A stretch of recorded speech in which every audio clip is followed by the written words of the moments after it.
ring and recapping the highlights from this weekend's premium live event, Money in the Bank. During Rollins' promo, Cody Rhodes arrived at the arena to interrupt the World Heavyweight Champion. However, the confrontation was cut short by a returning Brock Lesnar, who finally decided to answer Rhodes' open challenge from a month ago. The American Nightmare laid waste to the Beast with a Cody cutter, and the Visionary casually watched from ringside. The live show cut to a commercial, ending Rhodes' part in the opening segment. After returning from commercial break, Rollins had gotten back into the ring and attempted to continue speaking again before he was interrupted yet again. Judgment Day came out to interrupt Seth Rollins and seemingly lay a trap for Damian Priest to effectively cash in his Money in the Bank contract after the faction softened up the champ with a match with Dirty Dominic Mysterio. As it turns out, WWE has made this his official in-ring name. Per the graphic for his match against Seth Rollins tonight, he is now Dirty Dominic Mysterio. This seems like a permanent change, much like the Visionary being called Seth freakin' Rollins. Throughout the night, however, they were without Finn Balor. The Rollins vs. Dirty Dom match did end with Priest interfering to cause a DQ and attacking Rollins, paving the way for a potential cash-in, which inadvertently knocked Priest off the apron and cost him the chance to cash in. Priest and Balor then began to have words, allowing Rollins the opportunity to not just escape him his match at Money in the Bank, while Priest retorted that Finn shouldn't be making this all about himself, it's about the Judgment Day.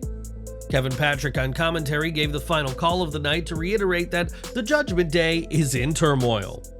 With the history of the faction having proven that they weren't afraid to oust their leader in the past, could Damian Priest be primed to take over Judgment Day? Sound off in the comments below. There is absolutely no iota of doubt that Shinsuke Nakamura is one of the most popular superstars in the business. It's fair to say that WWE has failed to tap into his true potential since he joined the main roster.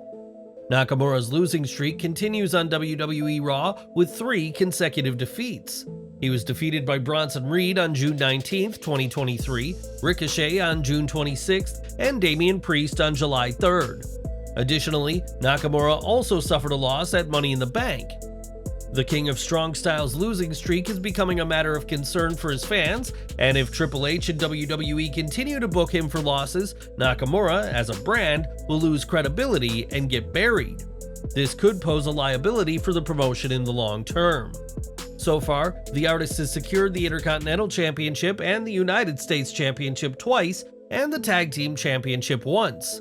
However, Nakamura's ultimate goal is to become a world champion during his WWE run, but keeping in mind his current booking, he is seriously on the verge of getting released. What do you think about Nakamura's treatment by WWE? Sound off in the comments below. Tonight on the Red Brand, Natalya got another shot at the Women's World Championship when she faced Rhea Ripley. Before the match began, Natty was seen getting advice from Women's Tag Team Champions Liv Morgan and Raquel Rodriguez.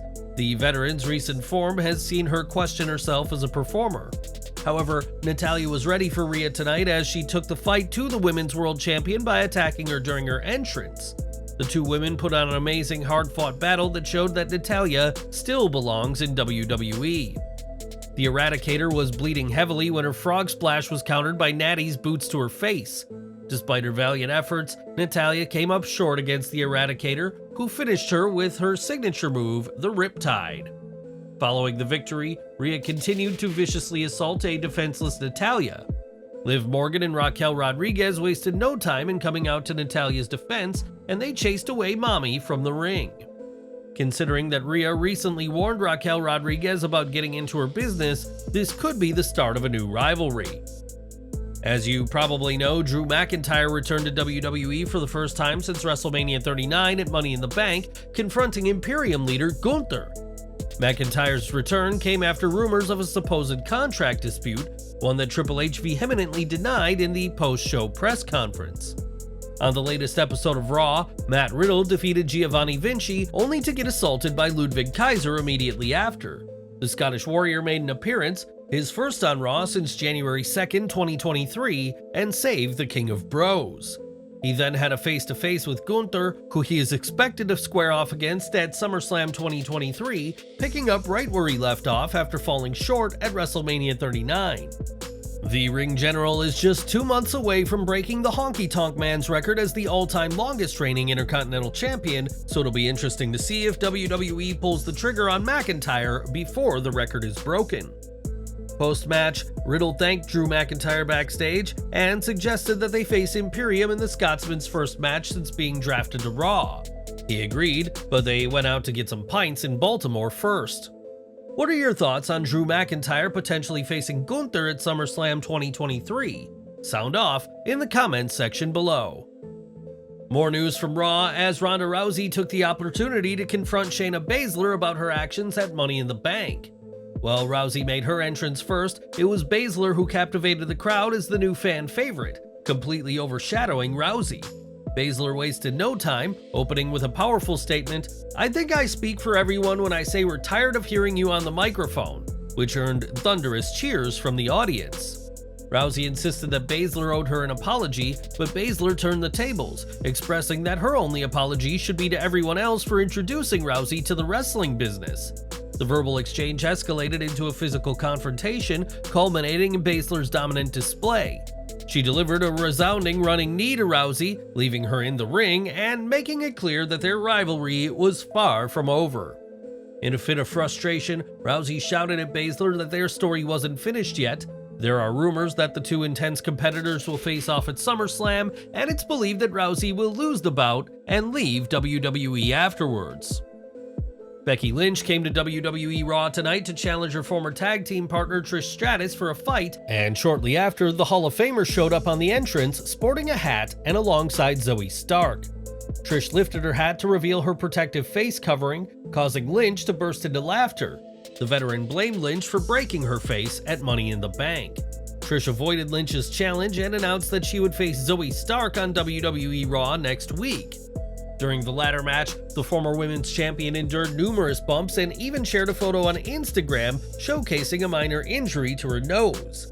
As far as the protective face gear is concerned, it's probably a callback to her infamous spot with Lita that led to Trish legitimately breaking her nose at Survivor Series 2004. The quintessential diva would sell her real injury for the next couple of weeks. She debuted a complex face covering and even used it as a weapon during matches. She would drop the gimmick in the events leading up to her face turn in 2005. And we're finally ending with WWE, as the billion-dollar company is currently experiencing a wave of success with several noteworthy achievements, and while breaking records has become a common occurrence, one particular act is receiving significant recognition within WWE. Triple H recently announced that Money in the Bank at London's O2 Arena became the highest-grossing arena event in WWE history. Throughout the weekend, an astounding number of over 37,000 fans gathered at the O2 Arena to attend various WWE events related to Money in the Bank. Although specific figures are not yet available due to the July 4th holiday, it is expected that records will be shattered in multiple aspects, including merchandise sales and other related areas. Ringside News reached out to a WWE insider who revealed that the Bloodline storyline played a pivotal role in the company's success and Friday's ratings. The record-breaking gates on both Friday and Saturday are just part of the broader impact. The Bloodline story is still unfolding, but what do you envision for their future? Share your thoughts in the comments section.